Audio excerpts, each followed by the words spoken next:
Wian word al hoe meer dopgehou, maar hoekom voel dit amper gevaarlik? Renay en Marco se verhouding vat 'n dramatiese wending, maar is dit regtig gesond? En Nina staan voor 'n besluit wat haar hele toekoms kan verander. Ek's Jacques en jy kyk na TV-praatjies. Sit jou sitplekgordel aan en kom ons spring sommer dadelik weg met Diepe Waters voorskou vanaf 11 tot 14 Mei 2026. Maandag 11 Brenda hou Wian fyn dop en dit laat mens wonder of daar meer agter sy gedrag skuil. Ek dink so. Intussen probeer Letty die situasie red deur 'n intervensie vir Nina te reël.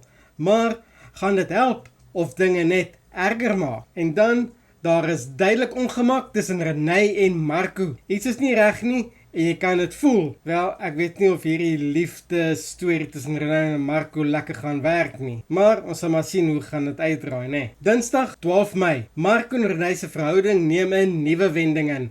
Maar is dit 'n stap vorentoe of eintlik 'n rooi vlag? Rooi vlag, rooi vlag, rooi vlag, piepo, piepo. Wel, ek dink meeste mense gaan saamstap. Dis 'n rooi vlag, 'n baie groot rooi vlag. Annelie raak al hoe meer gefassineer met Wian en dit begin mense om hulle bekommerd maak. Ek sou ook bekommerd gewees het, veral met ouens soos Wian en met sy verlede. So kom ons kyk maar hoe gaan hierdie storie uitwerk, maar ek dink dit gaan nie op die einde goed uitwerk vir Annelie nie. En Nina, sy besluit om 'n groot stap te neem. Een wat alles kan verander. Woensdag 13 Mei. Renay gee uiteindelik toe aan haar gevoelens, maar teen watter prys? Ek dink nie Leandri en die ander gaan hiervan hou nie, maar ons sal maar sien hoe dit gaan uitwerk vir hulle. Jovan en Nina sit koppe bymekaar en besluit oor hul toekoms, maar is hulle op dieselfde bladsy? En Dani begin regtig bekommerd raak oor Wian en Annelie se vriendskap. Dit voel nie meer onskuldig nie.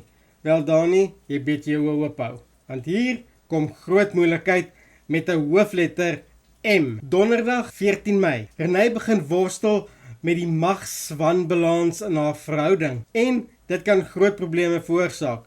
Wel, Marco is nogal baie jonk, so ek weet nie, wie gaan die broek dra in hierdie verhouding? Annelie neem 'n groot besluit saam met Sam, maar gaan dit die regte een wees? En Jovan se droom om 'n besigheid te besit lyk uiteindelik binne bereik. Hoopelik beweeg dinge vir hom nou in die regte rigting in. So, die groot vraag is, gaan Renay besef sy is in 'n gevaarlike verhouding of eintlik 'n nie van toepassing verhouding eerder? Wat gaan regtig aan met Wian en gaan Nina se groot besluit haar red of alles breek? Laat weet my in die kommentaar wat jy dink gaan gebeur. En as jy smag na nog 'n bietjie Diepe Waters video's, gaan klik op die playlist en kyk nog meer video's. Gaan binge sommer almal van hulle. Moenie vergeet om in te teken nie. Bly dramaties en ek sien jou in die volgende video.